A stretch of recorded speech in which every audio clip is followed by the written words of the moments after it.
अस्सलाम वालेकुम my YouTube family. तो कैसे हैं? मैं हूं साइमा और आप देख रहे हैं ज़ारा असद ब्लॉग। आज बताने लगी हूं आपको गाजर की खीर की रेसिपी। यहाँ पर मैंने गाजर देखिए कैसा लग रहा है, दो दो कलर में आ रही है।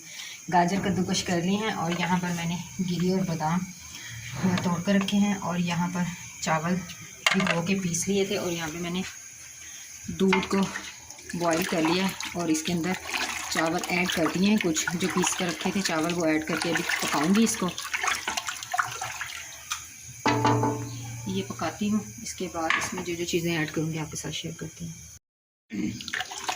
जी। तो यहाँ पर मैंने इसके अंदर गाजर भी ऐड कर दिए हैं, देख सकते हैं आप गाजर ऐड कर दिए। अब इसको मैं मुसलसल चलाते हुए पकाती रहूँगी जब तक कि ये थिक नहीं हो जाता। गाजर और चावल मेरे गल जाएंगे और ये थिक हो जाएगा। और अभी मैं इसमें ऐड कर दूँगी साथ ही चीनी और इसको खूब पकाऊँगी। पकाने के बाद कितना थिक करती हूँ, क्या करती हूँ, आगे आपको दिखाती हूँ। और साथ साथ मैं खा रही हूँ पराठा, क्योंकि अभी तक मैंने नाश्ता नहीं किया है। मैंने बना लिया है आलू का पराठा अपने लिए और एक अफजल साहब के लिए। बच्चे स्कूल गए हैं क्योंकि है फ्राइडे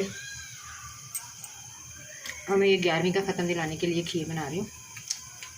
भूख बहुत लग रही है, नाश्ता नहीं किया मैंने। साथ में पराठा खाती हूँ और जब तक क्या करती हूँ मैं पकने के बाद आपसे मुसलसल शेयर करूँगी कि मैं कैसी ये गाजर वाली खीर बनाती हूँ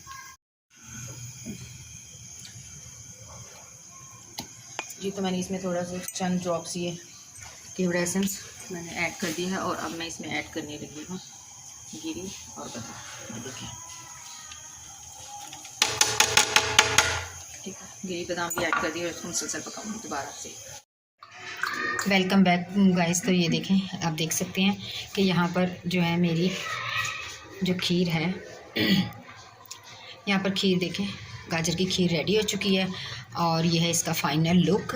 तो आज को आपको आज की मेरी ये रेसिपी कैसी लगी प्लीज़ ज़रूर बताइएगा। मैं मिलूँगी आपसे दोबारा एक और अच्छी रेसिपी के साथ। और अगर आप कोई रेसिपी मुझसे जानना चाहते हैं, सीखना चाहते हैं तो प्लीज़ कमेंट बॉक्स में ज़रूर बताइएगा और मेरी हौसला अफजाई कीजिएगा। मैं मिलूँगी आपसे दोबारा एक अच्छी सी क्या कहते हैं रेसिपी के साथ। तब तक के लिए अपना रखिएगा ढेर सारा ख्याल। मुझे दीजिए इजाज़त। अल्लाह हाफिज़।